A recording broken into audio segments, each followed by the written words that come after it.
My name is Rachel. I am 32 years old. This is my story. 5 years ago, I married David. He was handsome, kind, and successful. Everyone said we were the perfect couple. We have a daughter named Sophie. She is 4 years old. She has blonde, curly hair and big blue eyes. I thought I had everything: a loving husband, a beautiful child, a comfortable home. I thought my life was perfect. I was wrong. It started 6 months ago. David started working late, very late. He came home at 10 p.m. or 11 p.m. "I'm sorry, Rachel," he said. "The project is very busy." David also checked his phone all the time, during dinner, during conversations. When his phone buzzed, he smiled. "Who is it?" I asked. "Just work," he said. He stopped kissing me goodbye. He stopped asking about my day. We barely talked anymore. I felt lonely. Even though my husband was right there, I felt alone. During this time, I talked to my best friend Jessica. We had known each other for 8 years. Jessica visited often. She brought coffee. She listened to my problems. "David is working so much," I told her. "I feel like I'm losing him." "Don't worry," Jessica said sweetly. "He loves you. Just be patient." Jessica played with Sophie. She helped me with housework. I trusted her completely. I never imagined she was the reason my marriage was dying. One evening, David came home late. He smelled like perfume, woman's perfume, not mine.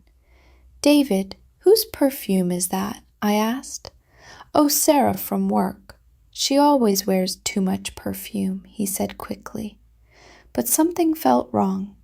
2 weeks later, David said he had a work dinner on Saturday night. I made a decision. I called my mother to watch Sophie, then I followed David. David stopped at an expensive Italian restaurant, our first date restaurant. I watched from my car. David got out. He was smiling, really smiling. Then a woman walked up to him. Long dark hair, beautiful red dress. David kissed her, a romantic kiss. The woman turned around. It was Jessica, my best friend Jessica. My world stopped. I drove home in shock.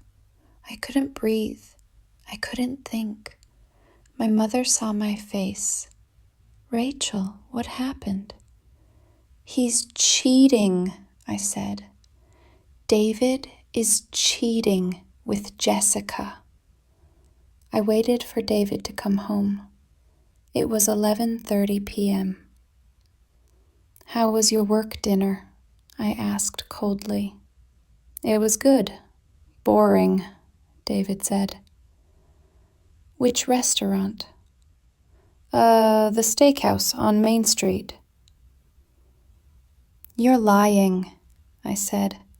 "I followed you. I saw you with Jessica."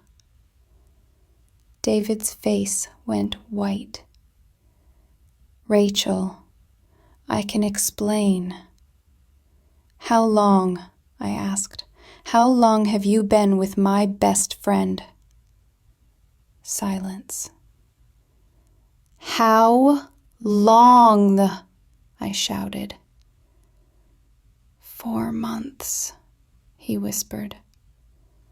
4 months of lies. 4 months of betrayal.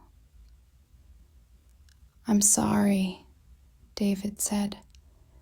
"I never meant—" "You don't cheat on someone you love," I said. "You chose to destroy our family." David begged me to forgive him. He said it was over with Jessica. He wanted to save our marriage, but I couldn't forgive him. I asked him to leave. He moved to a hotel. I cried every day. I felt broken, betrayed. My mother came to stay with me. "This is not your fault," she said. "David and Jessica chose to hurt you. That's on them." Weeks passed, then months. I filed for divorce. Slowly, I started to heal. I started therapy. I talked about my feelings, about the pain. My therapist said, "You can't control what other people do. You can only control how you respond." I decided to respond by becoming stronger. I joined a gym. I got a new haircut. I bought new clothes for me. I found a part-time job at a marketing company. My boss was kind. My coworkers were friendly.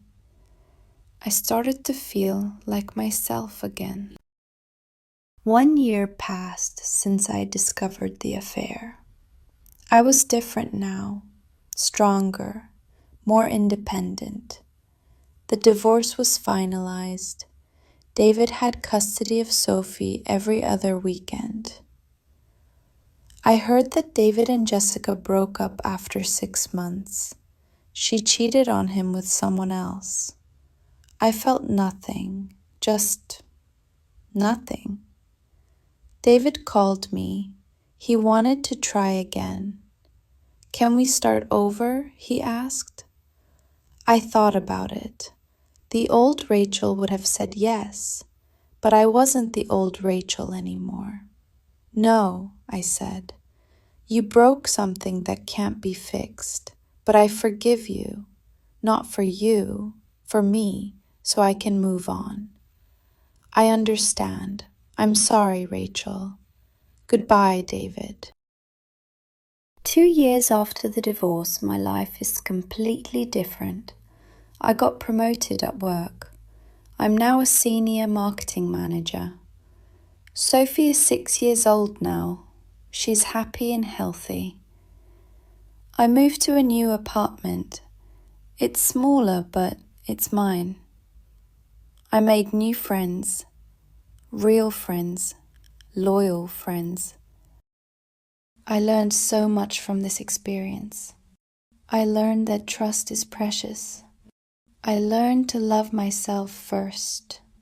I learned that betrayal doesn't break you. It changes you. And change can be good. I learned that I am stronger than I ever knew. David and Jessica didn't destroy me. They set me free. Free to discover who I really am. Free to build the life I want. Free to find real happiness. If you're going through something similar, I want you to know, you will survive this. You will heal. It won't happen overnight. Healing takes time. Some days will be hard. That's okay. But don't let their betrayal define your life. Stand up. Dust yourself off. Walk forward. The best revenge is living well, being happy, being free. Don't waste your life hating them. Focus on yourself. Focus on your healing. Focus on your future. Let them go. Let the anger go. Let the pain go. Choose yourself. Choose your peace. Choose your happiness. You deserve real love, honest love, faithful love, and most of all, you deserve to love yourself. Be strong, be brave, be free. You've got this. Thank you for watching. If you like this story, please like, share, and subscribe. See you in the next video.